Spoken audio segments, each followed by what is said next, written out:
Let's do this. Okay, so it's looking like we are streaming and we are live here on YouTube. And we're here for another week of the Bright Girls in Business show and podcast. And I am always, always elated to bring my guests forward. I feel like I have a chance to talk to like some super women. And so this is like the highlight of my week when I get a chance to connect and build and talk to people who are doing amazing things. And that is especially what I can say about my guest today. We have Miss Nikki Branch here of Women for the Culture. And she is a powerhouse in her space. She is very passionate about women empowerment and bringing together a community of women who support one another. And I can totally stand for that.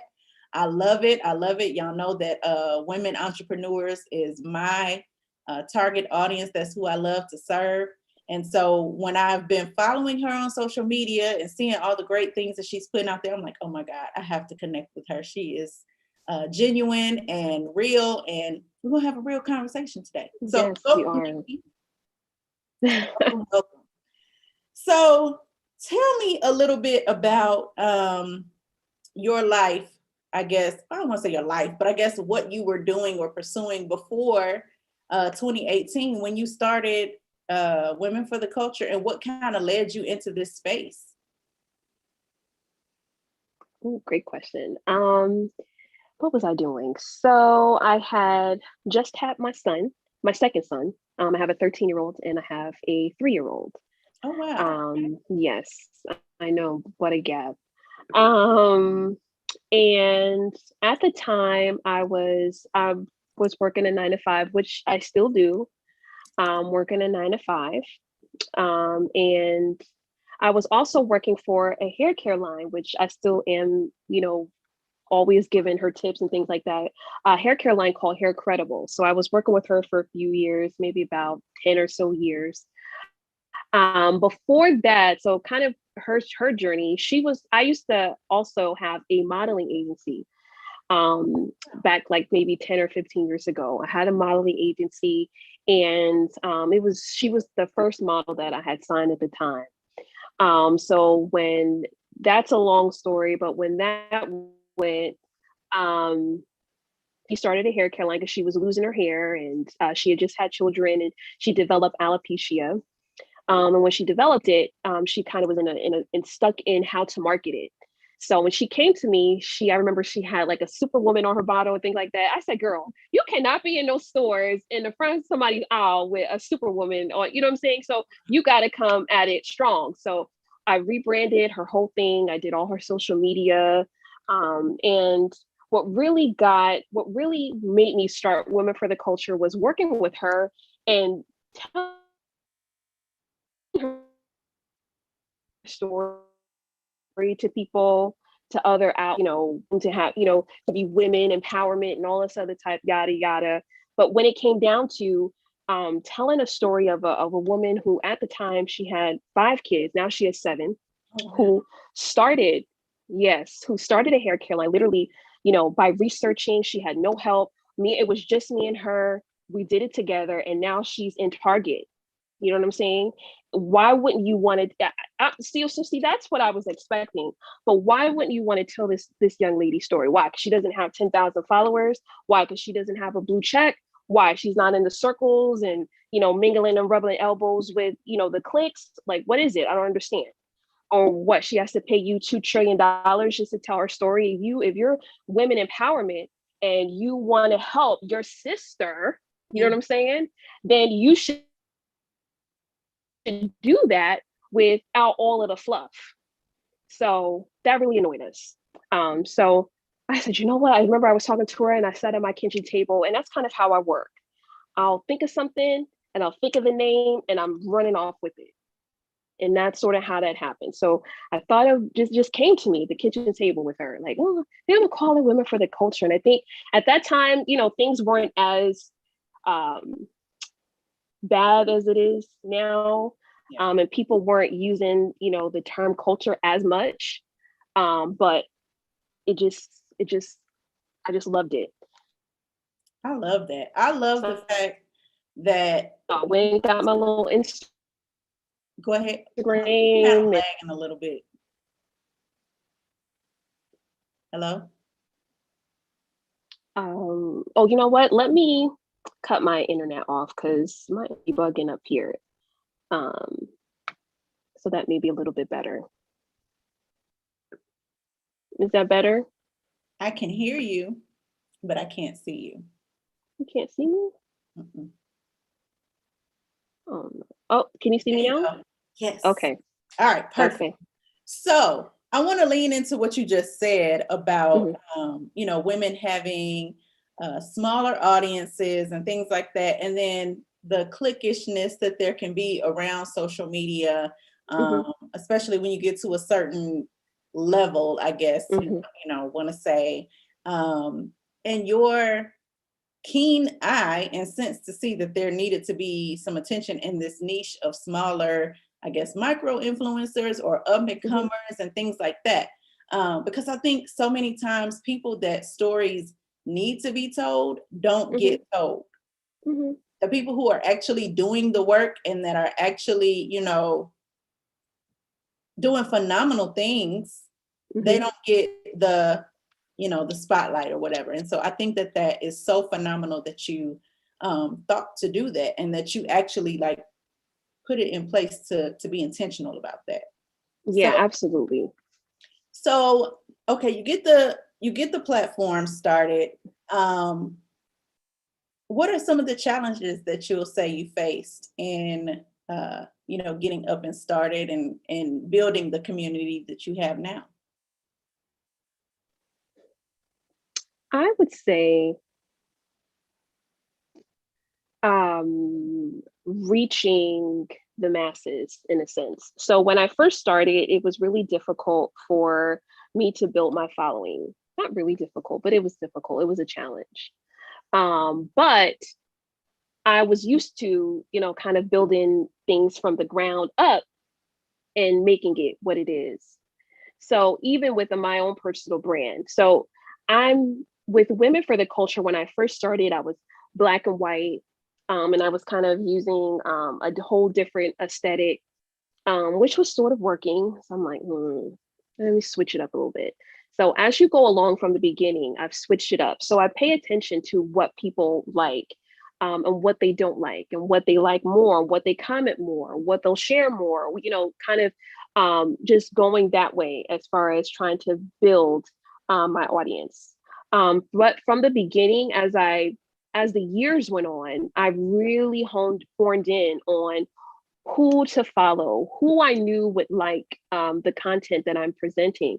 Because at the end of the day, if I'm posting things that my audience doesn't like, then that means they're not going to share it to their homegirls, or they're not going to remember that, or they're not going to look for a Women for the Culture post because it doesn't resonate with them. So I knew who I would follow. I knew who my audience was. I knew who the girls who needed it. And it just grew. And I'm telling you, the most important thing was, and the funny story is, I'm going to be really quick with this, but my publicist, Camille, who is my publicist, she's also head of communications. She was actually the first person who I let go live and do our first IG live with. And that's how I met her. Oh, wow. And yeah. So you didn't know her before? I didn't know her at all. And I didn't meet her until, when did we met this year. I'll say that. Okay. We met face to face this year. And I it's like we know each other. Like we've been on this planet together before. I love so that. That's the type of things that go on with Women for the Culture. Though that's the type of relationships that we build over there, where we build long lasting, not only just sisters in business, but friendships, like strong, like that's my girl. Like you mess with her, you messing with me. Yeah. I love that because I feel like as we age, and I don't want to say age, it makes us sound old, but we're not old, but you know what I mean? As we mature, we're all aging if we're still alive, but Yes. It becomes so much harder to find that community and to find a group of like-minded women who are on a similar path. It's easy when you're in school, especially when you're a kid. I mean, everybody is friends. It's like, okay, you want to play jump rope? Sure, you're my friend. Right. As you get older, you know, in college and things like that, it's like, okay, you're my sorority sister, or we're in the same dorm, or things like that. And it's just you're put together. But when you get out on your own, especially in corporate America, where sometimes you don't see another person that looks like you in the same workspace, it becomes more and more difficult to really forge those real, true, and genuine bonds. And so, like I said before, I'm really passionate about that because I feel as though without one another, we're stronger together is what I want to say. I don't want to say without one another, we can't do anything, because technically, yes, you can, but we're so much better when we come together. And I think that there's a narrative out there, especially amongst Black women, that we're catty, or we fight each other, or we don't, you know, get along and all that other stuff. And I don't buy into the narrative. I really don't. Because I see places and platforms like yours where that's not the case. So there are women who do. There are women who do, unfortunately, you know, have that mindset, but it's up to us to try to lessen it, I should say, more than what it is out there. So even with you know, even with the reason why I started Women for the Culture, it's sort of because of those things. You know, and you almost don't trust your sister in business, or you don't really see that they're being genuine when they do things like that. So you can't really be about women empowerment if you have stipulations. And sometimes when I watch lives and things like that, and it's just, a lot of it is about money. And I get it. Money make the world go round. Everybody's in a sense where they want freedom, and money is obviously going to be the root of that, because then you don't have to work your 9 to 5 anymore, and you can go on vacations and put your feet up and post on Instagram and be, you know, this great person who has a nice car and all that other type, yada yada. But at the end of the day, are you really providing the genuine information because you really want to help them? Or if you can't, you know, answer a question or help me out a little bit without charging me $1,500, you know what I'm saying? So those are the things that, you know, kind of irk me in a way, because you can't say you're a business. You can't say you're about women empowerment and helping your sister go forward only because you have an event coming up. Like that's what annoys me. That's good. Because you do see that. It's like, oh, I got brunch coming up, and then the rest of the time, or, you know, is something else, or they fall off, or only salesy, and it does come off not genuine. And so I totally agree with you. And I think that's part of the reason why I've kind of been on the fringes of some things, because I started my business probably about the same time, or sometimes actually before a lot of people. But just some stuff, you know, you just can't be a part of everything. And that's okay. That's okay. I feel like you create a safe space for women to thrive and to come together, and the intention and the heart is really there. And that's why I really wanted to bring you forward, because I do want to shift that narrative, and I do want people to know there are people out here in this space who really genuinely are doing this, and it's not all about being an influencer and you know, all that other stuff. So with that said, is this what you do full time, or do you have a job on the side? You got I do on the side. Okay, so tell me about that. Yes, I work a regular 9 to 5. I get up early in the morning and I just make it happen. I try to do, you know, when I have a little break at work or things are kind of slowed down because I'm working from home, I slide over, I'm on my phone doing Women for the Culture work. So I'm in your DMs, you know, we're commenting on your comments, we're following other amazing women, we're going through our, you know, our insights, and we're, you know, reviewing website stuff, doing events. I'm on the phone with Camille all day. So I make it happen. And also in the meantime, I'm running after, you know, a 13-year-old and a 3-year-old. And so it's super, super busy. very busy in my house. My fiance, he works overnight. So when he comes home and we're trying to tag team. And so we're getting there as far as, you know, a set kind of schedule and kind of doing things. But as the kids, because one of my sons, well, my oldest has ADHD and my youngest has autism. So it's it's super hyper in the house. So there's kids just flying off of stuff everywhere. And so, but we make it happen. And I still am able to pump out information for Women for the Culture. It's very tiring, but we do what we got to do because, you know, I have goals that I do want to make. And I mean, on all honesty, at the end of the day, I do not want to be working for somebody else. I want this to be my full-time thing.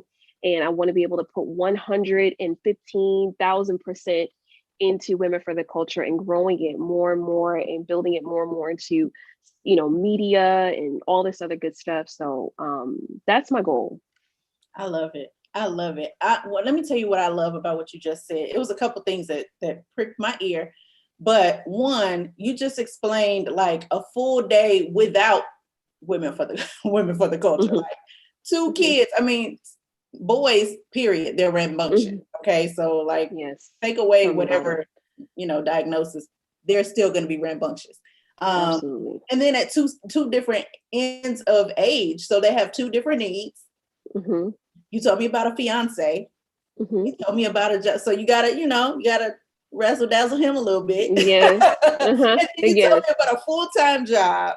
And then you Mm-hmm. still show up so authentically and so real on social media. And so what would you tell women who are like you? Because there's so many women that I meet that Mm-hmm. they want to start a business or they're passionate about something, but they keep putting their kids or their job or their husband or their church or their something standing in the way of them doing what you said. And I got to get it done and I got to give it 115%. What would you tell those women? Stop making excuses.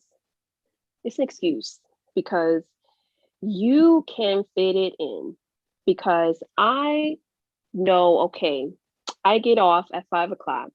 Now, for instance, I knew I had our podcast today. So I knew I had to start dinner. I started dinner, got dinner done. So I'm timing myself. All right, dinner's going to be a half hour. I can go take a shower for another half hour.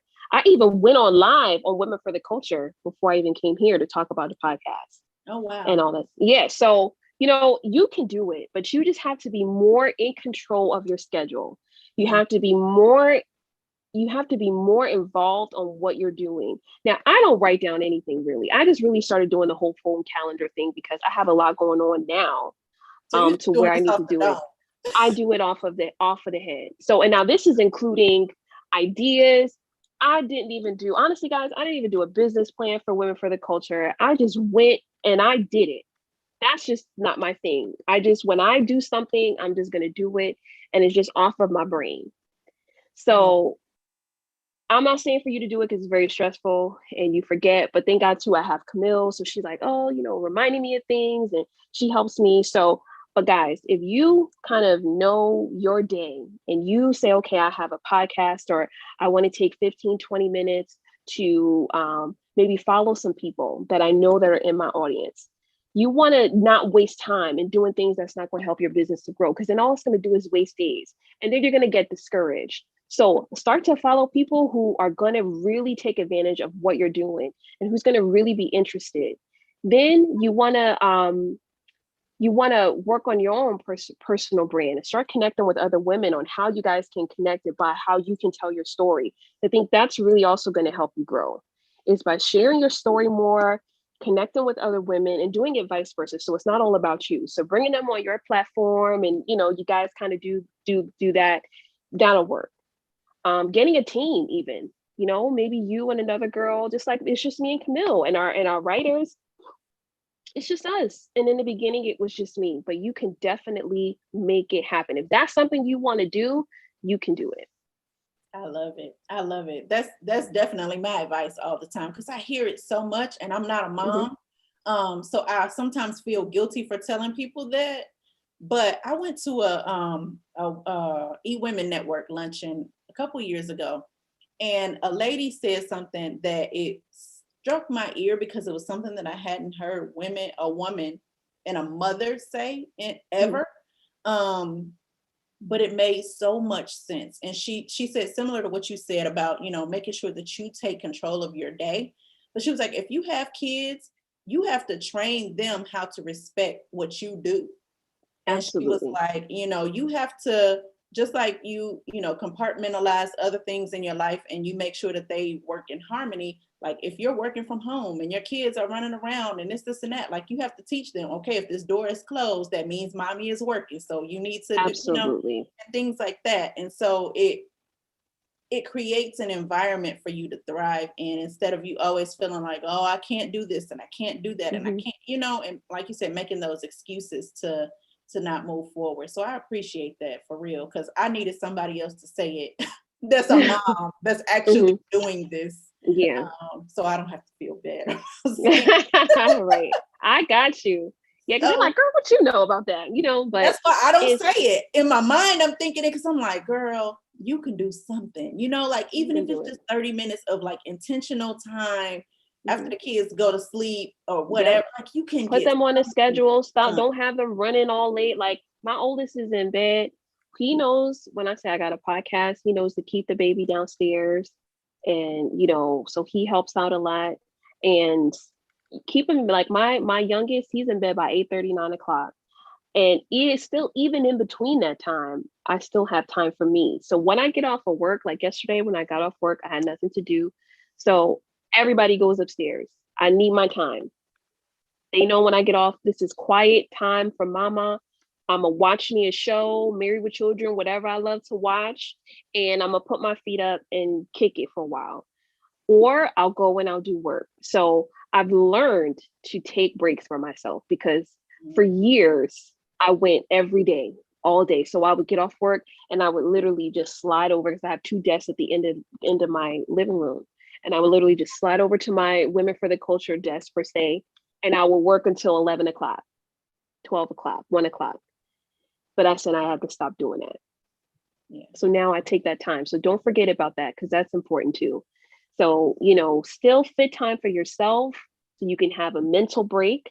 But other than that, hit the ground running. At any point in your time where you have a free moment, whether it's using your phone, a tablet, whatever, take advantage of those moments and network and connect with women, because this is, if any time is to do it, this is the time to do it. Do not wait anymore, because everybody, you got loans, people are throwing money at you. Yes. There's more people supporting your business more than I think ever. So don't miss out on the opportunity to grow your business quicker than you would have a few years ago. So I love that. That's just my advice. So tell me, okay, before, of course, the pandemic, were you doing any events? I know that you have the site and the blog and the social media and all of that stuff, and the Clubhouse. Right? So what were you doing any events before, or are you looking forward to doing any events post-COVID? I am, but we did it before. So this was just our tribe per se, just literally grew just off of, bringing other women on and really just spreading the word about it. So I really didn't focus too much on the events part, but which I will be doing though this year is kind of getting more into the events, hopefully doing a membership, kind of providing more help to smaller businesses who want to kind of, or, brands or businesses who want to grow their businesses more, have opportunities to get first dibs on like podcasts or things like that. So, but we got a lot of good things coming, which I'm super excited about. We did the website over. So the website is totally revamped and changed, because we really want to beef up, because we've really been also connecting with a lot of celebrities, and we had the Candy interview. So when she had that movie Envy, we were on the press for that. Camille actually just did a press day with Erica Campbell. It was an award show. I forgot what the award show was. Nice. So we're really just beefing it up that way into like a whole media thing. But I think what's awesome is that we're not just going to do this media thing, And we want to mix, you know what I'm saying? We want to mix. We want you to go on Women for the Culture and see a degular girl next to Carrie Hilson. I love it.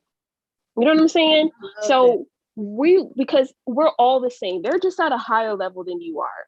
The people just seen them and they're at a certain stage in their life. Yeah. That doesn't mean you're not going to reach there. But I want you to remember when you do get there, that Women for the Culture puts you side by side, and you can tell all your friends that, you know, your feature was side by side with Carrie Hilson or Regina King or whoever we feature interview at the time. And I think that really helps just to see that. And so that's kind of our thoughts on it and where we're going. I love that, because one, it speaks to the core of what you're doing, which is really empowering women, right? If I see myself and I'm sitting here and I'm next to Janet Jackson, who I absolutely love, everybody knows that's my favorite. And if I see Janet Jackson today, I'm probably gonna pass out and it's gonna be a problem. But if I see myself next to her, man, like that proximity does matter, and perception matters. And I always tell people, you see other people doing things and you think that they're so great and you see them on social media and all that. But at the end of the day, that's another woman too. And she has a lot of the same struggles that you do. It's just that maybe her money can solve some of the problems. But I think that's necessary to ground everybody on all levels, to be able to look face to face and eye to eye with your sister and say, you reflect me and I'm here for you, right? Absolutely. So I think that's great. And I haven't seen anybody do that. I think we pump up a lot of influencers and a lot of celebrities and names, and they have a platform, and that's great, and I'm here for it. Yeah, absolutely. But like I said, those unsung people, and that's really why I love to do this every week, because I like to talk to people and get their story, and I like to connect people. I'm really big on connecting people, so I just love it. So here's my last and final thing, because I want to know if you have a similar experience as me. We're in these spaces where, pulling women forward out of the shadows, who typically, probably don't have a whole lot of spotlight on them or are afraid of the spotlight sometimes, right? Do you experience us, and when I say us, I mean Black women,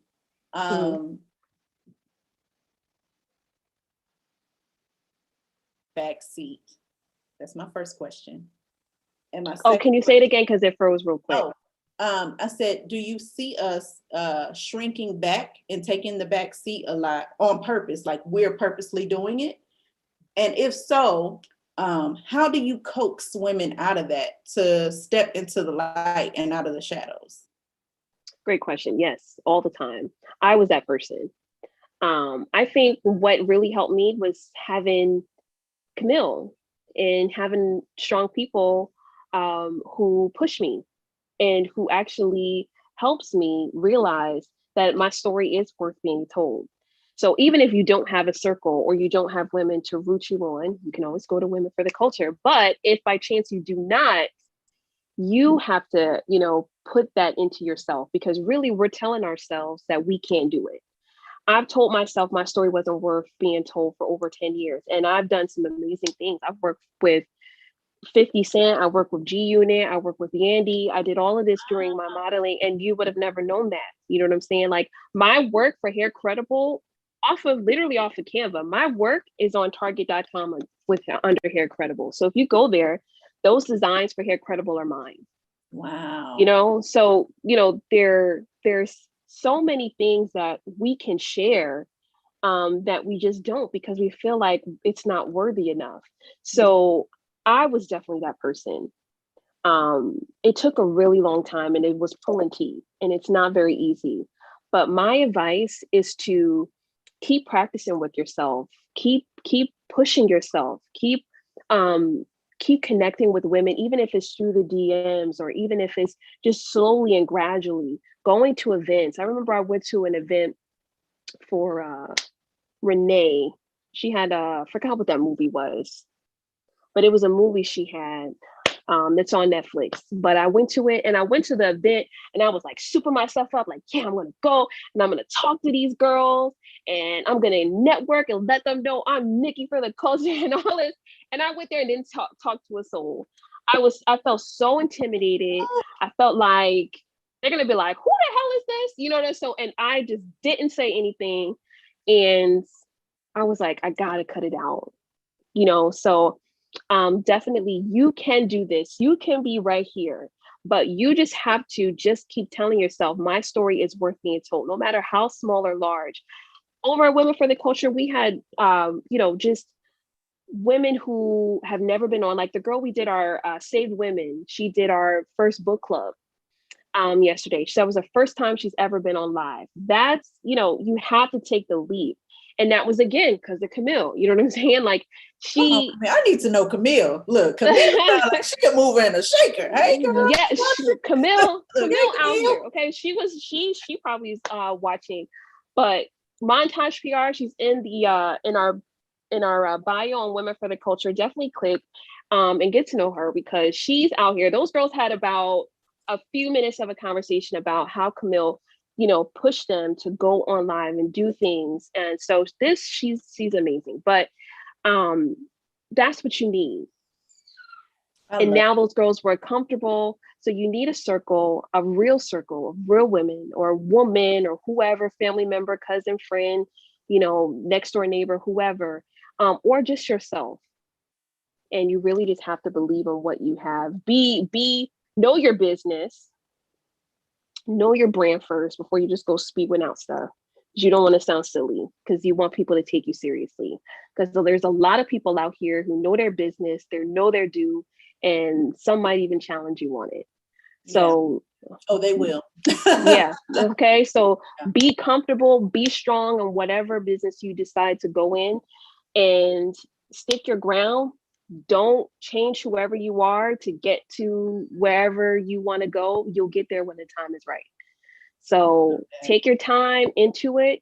Don't get discouraged because people are not noticing you at the moment. Literally, let me tell you something.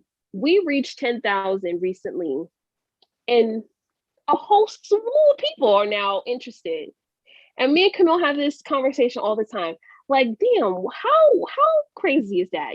Before when we were 6,000 or 5,000, people wouldn't answer our DMs back or people wouldn't engage with us more, but our DMs is popping, our comments is popping, everybody's in our emails now, celebrities is now answering back. So it's crazy how life is just a number game. But once you do get there, take advantage of it, push it as hard as you can. And I think people will start to recognize you, realize that you are serious about your business or brand, and it'll take you a lot more serious. I love it. Man, let me tell you something.